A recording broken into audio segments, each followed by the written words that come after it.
चलिए रीवा से खबर दिखाते हैं, जहां से एक दिल दहला देने वाली वारदात सामने आई है। इस घटना ने न सिर्फ रिश्तों को शर्मसार किया है, बल्कि नशे की लत में पागलपन के उस हद को भी बयां किया है जो इस जघन्य घटना के रूप में सामने आई। मामला सगरा थाना क्षेत्र का है, जहां एक नशे के आदि पति ने अपनी पत्नी की बेरहमी से हत्या कर दी। इस खौफनाक घटना की सबसे दर्दनाक बात यह रही कि आरोपी ने अपनी 9 साल की मासूम बेटी के सामने ही इस वारदात को अंजाम दिया। मृतका की पहचान शिखा मिश्रा के रूप में हुई है, जिनकी इलाज के दौरान संजय गांधी अस्पताल में मौत हुई। जानकारी के मुताबिक पति दीपक मिश्रा का किसी दूसरी महिला से संबंध, जिस बात को लेकर पति पत्नी के बीच लंबे समय से विवाद चल रहा था।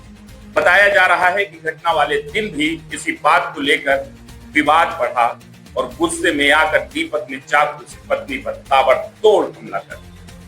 आरोपी ने शिखा के गले और पेट पर कई वार किए, जिससे वह गंभीर रूप से घायल हो। घटना के समय उनकी बेटी दिशा मौके पर मौजूद थी, जिसने हिम्मत दिखाते हुए ननिहाल पक्ष को सूचना दी। परिजन मौके पर पहुंचे और शिखा को अस्पताल ले जाया, जहां इलाज के दौरान उसकी दुखद मौत हो गई। परिजनों का आरोप है कि दीपक मिश्रा पहले से ही नशे में था और अपने साथ चाकू लेकर आया था, जिससे यह अंदेशा जताया जा रहा है कि उसने इस वारदात की योजना पहले ही बना ली। घटना के बाद आरोपी फरार हो गया। पुलिस ने मामला दर्ज कर उसकी तलाश शुरू कर दी है और पूरे मामले की जांच में जुटी। साथ ही आरोपी के जल्द गिरफ्तारी का पुलिस दावा भी कर रही है। अब देखने वाली बात होगी कि आरोपी कब पुलिस की गिरफ्त में आता है। ये क्या घटना हुई थी? कल हमारी मामा की लड़की शिखा मिश्रा, जो सगरा में दीपक मिश्रा पिता लवकुश मिश्रा के यहाँ ब्याही थी, तो उनकी कल आपस में वाद विवाद हुआ और उसने मारा है बहन को हमारे, और चाकू से उसको मारा है। गला काट दिया उसका, उसके पेट में मारा है, उसके चेहरा काट दिया और हाथ में भी कई निशान काट के। तो काफ़ी बेरहमी से मारा है और मार के भाग गया है। हमारी भांजी के द्वारा जब जानकारी मिली तो हम लोग आनन फानन में वहाँ पहुँचे। सगरा थाना प्रभारी अंकिता मिश्रा जी को भी हमारे द्वारा टेलीफोन से सूचना दी गई। उन्होंने भी अपना स्टाफ भेजा और फिर पुलिस की गाड़ी में लेके हम संजय गांधी हॉस्पिटल आए। वहाँ इनका इलाज चालू कराया और 1-2 घंटे में फिर इलाज के दौरान उनकी मृत्यु हो गई। कहाँ कहाँ बात की है? तो जो हम लोग को जो जानकारी मिली या देखने में समझ में आया, गले में काफ़ी गहरा वार था और चाकू भी वैसे सामान्य चाकू नहीं था। ऐसा मतलब चाकू था कि जो बड़ा चाकू था वो, जो हमने देखा है आज। और गले में वार किया था, पेट में वार किया था, पूरा चेहरा काट दिया था, यहाँ पूरा चेहरा कट गया था उसका। हाथ में कई वार थे, तो और हाँ पैर में भी कुछ वार बता रहे हैं कि पैर में भी कुछ निशान कट। आशंका क्या है? घटना का कारण क्या है? घटना का कारण विवाद तो हमेशा होता रहा है। घटना का कारण जो हम लोग को समझ में आ रहा है, उसका एक्स्ट्रा मैरिटल अफेयर था। उसी को लेकर हम लोग को संदेह है कि कुछ ऐसी बड़ी घटना उसने कर दी। उसके पहले भी क्या उनका विवाद होता था? विवाद पहले भी होता था, क्योंकि दारू वारू पीता था तो स्वाभाविक बात है, ध्यान नहीं देता था। 3 बच्चियां थीं, कोई केयर नहीं करता था। मायके से पूरा सहयोग मिलता था बहन को हमारे। बच्चियां भी फीस उस भी यही लोग देते थे मायके वाले से। तो इसी का विवाद होता था कि तुम ध्यान नहीं देते हो, बच्चियां कैसे पलेंगी, दूसरे के दम पे हम कैसे पालें बच्चियां।